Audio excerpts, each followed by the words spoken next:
नमस्कार दोस्तों, हरे कृष्णा, राधे राधे। कैसे हैं आप सब लोग? आशा करती हूँ सब लोग बहुत अच्छे हैं। उत्पन्ना एकादशी की बहुत सारे शुभकामनाएं। दोस्तों, जो भी एकादशी की व्रत शुरू करना चाहते हैं वो उत्पन्ना एकादशी के दिन पूरे संकल्प के साथ, विधि विधान के साथ और जिस तरह से आप व्रत करना चाहते हैं उस सारे संकल्प लेके आज के दिन व्रत शुरू कर सकते हैं। एकादशी की व्रत दशमी के दिन से ही नियम शुरू हो जाता है। नियम पूरा हमारे चैनल में है, चाहे तो मैं एक बार उसकी लिंक दे दूंगी, तो एकादशी का संपूर्ण नियम एक बार देख लीजिएगा। उसके बाद एकादशी के व्रत का संकल्प लेके व्रत शुरू कर सकते हैं। उत्पन्ना एकादशी की व्रत के बारे में, समय के बारे में थोड़ा कन्फ्यूज़न है। कोई कह रहा है 8 तारीख, कोई 9 तारीख। तो देखिए, द्वादशी युक्त जो एकादशी है वो शुद्ध एकादशी माना जाता है और इस बार 9 दिसंबर को है एकादशी, जिसमें हमें पारण का प्रॉपर समय मिलेगा और 9 तारीख को पूरा दिन ही एकादशी माना जाएगा। एकादशी की पूजा विधि हम अब देख लेते हैं। तो एक जहाँ पे भी आप पूजा करेंगे, आप चाहे तो अपनी मंदिर में कर सकते हैं। मैं अलग से यहाँ पे चौकी लगा के आपको पूजा करके दिखा रही हूँ। तो देखिए, एक मैंने पाटला लिया है और इसके ऊपर पीला कपड़ा बिछा दूंगी। एकादशी के दिन भगवान श्री विष्णु नारायण का, भगवान श्री कृष्ण का विशेष पूजा होता है, तो पीला रंग का ज़्यादा से ज़्यादा यूज़ करना चाहिए। इस दिन चावल का व्यवहार निषेध होता है, तो ध्यान रखें, चावल हम कहीं पर भी यूज़ नहीं करेंगे और चावल के जगह पर हम लोग यहाँ पर सफ़ेद तिलों का व्यवहार करेंगे, ठीक है। और अगर सफ़ेद तिल आपके पास नहीं है तो कोई बात नहीं, आप फूलों का आसन लगा सकते हैं, पर चावल का आसन मत लगाइए। इसके बाद देखिए, हम एक तिल का आसन दिया है, उसके ऊपर एक प्लेट में थोड़ी सी फूल सजा के हम दीपक का स्थापना करेंगे। तो सबसे पहले हम भगवान विष्णु जी, श्री माता लक्ष्मी जी के साथ एक फ़ोटो का स्थापना किया है। अगर आपके पास विग्रह है तो आप विग्रह का स्थापना करें, फ़ोटो है तो फ़ोटो का करें, और नहीं तो श्री कृष्ण भगवान का, श्री राधा रानी की, जिनके भी, श्री विष्णु भगवान के जो भी स्वरूप आपके पास है उन सभी का पूजन आप आराम से कर सकते हैं। इसके बाद देखिए, हम दीपक प्रज्वलित करेंगे, धूप प्रज्वलित करेंगे और हमारे जो पूजा का जो साक्षी होते हैं हमारे, ये दीपक होते हैं, ठीक है। अब हम एक थाली लेंगे और इसको कहते हैं स्नान थाली। तो आप जिसमें भी भगवान को स्नान कराते हैं वो वाली थाली ले लीजिए।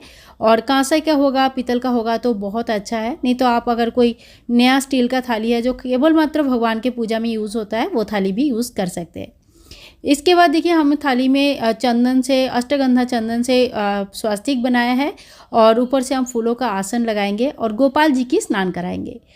ये जो महीना है, मार्गशीर्ष महीना है, अगहन के महीना है, इसमें भगवान श्री कृष्ण की बहुत प्रिय महीना है ये, और भगवान श्री कृष्ण की बाल स्वरूप लड्डू गोपाल जी की विशेष सेवा किया जाता है। तो इस एकादशी व्रत में आप ठाकुर जी की अच्छे से स्नान श्रृंगार कराए, इत्र सेवा दे। आप चाहे तो कच्चा दूध या पंचामृत से भी स्नान करा सकते हैं।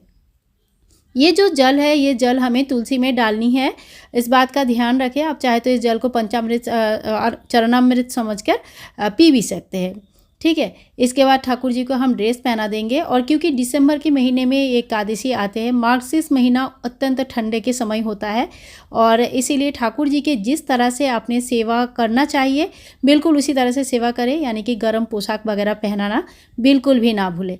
तो ठाकुर जी की स्नान होने के बाद अच्छे से पोशाक पहना के, गर्म पोशाक हम पहना देंगे और इसके बाद ठाकुर जी को भगवान श्री विष्णु नारायण और फोटो में जो भी देवी देवताएँ हैं सभी को हम तिलक करेंगे। तो चंदन का टीका करेंगे, हम सभी देवताओं को चंदन से टीका करेंगे। माता लक्ष्मी को हम जो है ना रोली से या सिंदूर से टीका करेंगे।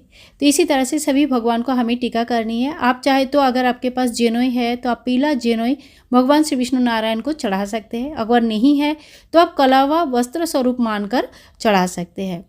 और साथ साथ में जो हमारे दीपक है, दीपक का भी हम लोग पूजा कर लेंगे। दीपक हमारा पूजा का साक्षी होता है, तो दीपक को थोड़ी सी फूल चढ़ाना, थोड़ा सा रोली चढ़ाना जरूरी है, क्योंकि वो ही हमारे पूजा का साक्षी रहते हैं।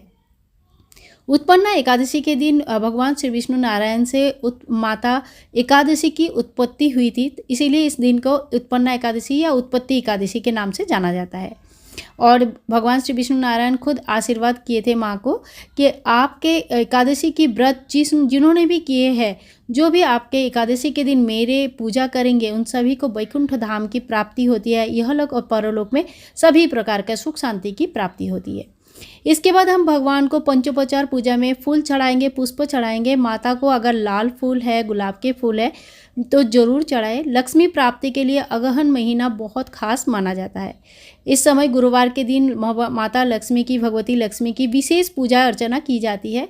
भगवान श्री विष्णु नारायण को हम पीला फूल चढ़ाएंगे और माँ को हम माता लक्ष्मी को हम जो गुलाब के फूल है, कमल के फूल अगर मिल जाता है या लाल फूल मिल जाती है तो लाल फूल चढ़ाएंगे।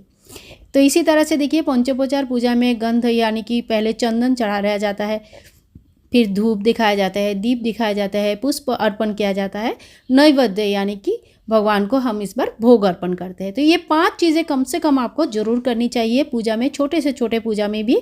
और नहीं तो आप षोडोपचार पूजा कर सकते हैं, बहुत बड़े लेवल पे हवन जाग यज्ञ के साथ पूजन कर सकते हैं।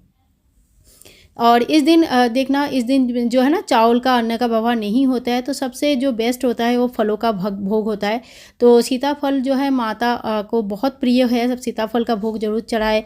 साथ में जो भी फल आपको मौसमी फल मिल जाएगा वो सभी फलों का भोग चढ़ा सकते हैं। आप चाहे तो इस समय ना बादाम यानी कि थोड़ा सा जो ड्राई फ्रूट्स है, ड्राई फ्रूट्स का भोग चढ़ा सकते हैं, क्योंकि ठंडे के समय होता है तो ड्राई फ्रूट्स जरूर चढ़ाया जाता है, गुड़ चढ़ाया जाता है, तो हम इन सब चीज़ों का भोग चढ़ा सकते हैं। इसके बाद देखिए हम कपूर की एक आरती कर लेंगे, सभी भगवान को आरती दिखाएंगे और आरती होने के बाद जल का इस तरह से 3 बार आचमनी कर देंगे और आरती को शांत करते हैं। ठीक है, आरती होने के बाद हाथ में एक फूल ले लीजिए और जो किताब आता है भगवान के एकादशी की महात्म के जो किताब आता है, इसमें सभी एकादशियों का जो व्रत कथा है वो दिया रहता है। तो सबसे पहला एकादशी उत्पन्ना एकादशी से शुरू होता है। जो एकादशी की बुक है उसमें सबसे पहले आपको उत्पन्ना एकादशी की कथा मिल जाएगी। तो आप उत्पन्ना एकादशी की कथा जरूर पढ़ें। सुबह अगर समय हो जाता है तो सुबह पढ़ें, नहीं तो शाम को भी आप पूजा और कथा दोनों कर सकते हैं। तो जैसे आपकी सुविधा हो, जिस तरह से आप कर सकते हैं उसी हिसाब से आप कर लीजिए। जब कथा पढ़ेंगे तो घर के सभी मेंबर साथ में होते हैं तो बहुत अच्छा माना जाता है। बाकी देखिए जैसे जैसे अपना सुविधा हो उस हिसाब से आप कर सकते हैं। एकादशी की व्रत के नियम संकल्प जो भी आप लेंगे तो भगवान के सामने आज ही संकल्प करें कि हे भगवान, आज से मैं एकादशी के व्रत शुरू कर रही हूँ या शुरू कर रहा हूँ। मैं फलाहारी, निर्जला अथवा एक टाइम अन्न ग्रहण करके या जो भी आपके नियम है, जैसे भी आपका स्वास्थ्य है उस हिसाब से संकल्प लेके व्रत शुरू कर सकते हैं। तो दोस्तों उत्पन्ना एकादशी बहुत विशेष माना जाता है, क्योंकि इसी दिन से माता एकादशी का उत्पत्ति हुई थी और इसी दिन से आप एकादशी व्रत की शुरुआत कर सकते हैं। और इस साल भी नया शुरुआत जो कोई करना चाहते हैं वो भी कर सकते हैं, कोई दिक्कत नहीं है।